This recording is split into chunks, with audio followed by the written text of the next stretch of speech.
would like to say a big thank you to IMAREST for organizing this wonderful evening. I've been attending the events for a number of years, and we're getting better and better from year to year, and more people attending, 150 people today, so it's probably one of the biggest I've seen. And where continuous support for industry, for maritime industry, for oil and gas industry of Middle East is very valuable, and we as Elcome very much appreciate what IMAREST does for us as a company, for the industry.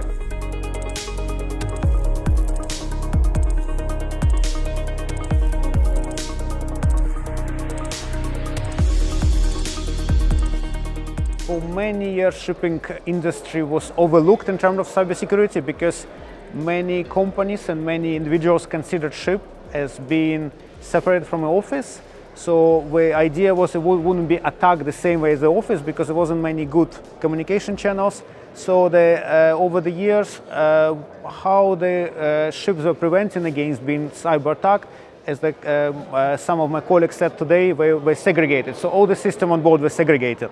So if you're on the bridge, you can't see engine room. If you're in the engine room, you can't see what's happening around loading bay. But currently, the trend is changing. So vessels becoming more open, as we call it, open connectivity. So you see everything on the ship. So single security attack at one point can actually attack your whole ship. So it's becoming very important with how companies look at it.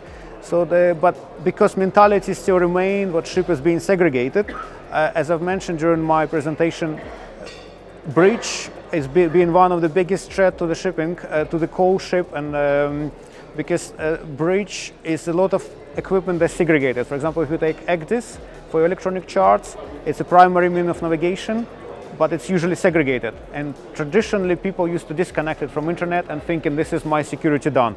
But this is the biggest risk people do, because breach, you got a lot of people, a lot of superintendents, second officers, third officers changing shifts.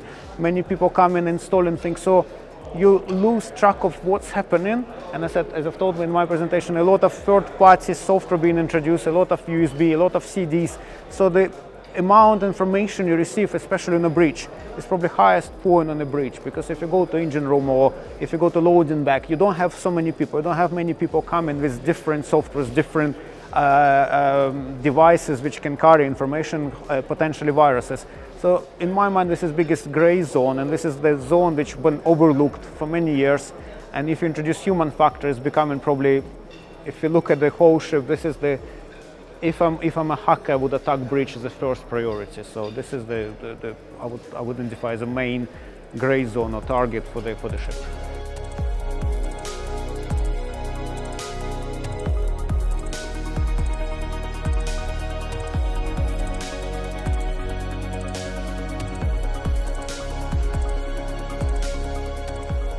At Elcome, I look after the navigation and chart department. So I myself visit vessels regularly. I would say 2-3 ships a week. I go myself. So we looked at what patterns you notice on board of the ships. And I've mentioned during my presentation, most common pattern, a lot of unknown data lying around. And usually company doesn't have any strict policy.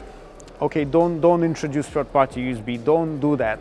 People usually take it quite lightly. So we would like to help ship owners as Elcome to come up with a very simple solution, because if you look at the mariners, we're not IT guys.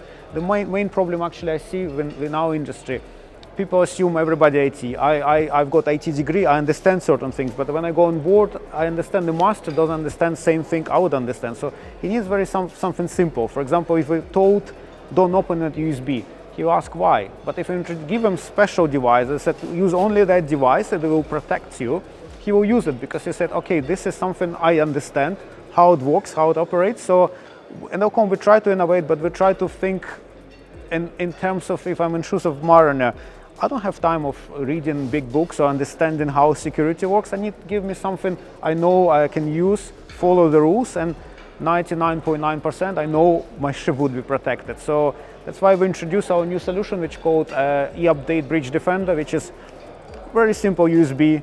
And what shipping companies needs to do, just implement the rule, no USB on a breach, apart from our eUpdate Breach Defender, which actually would assure the master's crew don't bring any third-party USB, only use that USB for transfers, for copying data, for copying routes, updates to the address, and vice versa.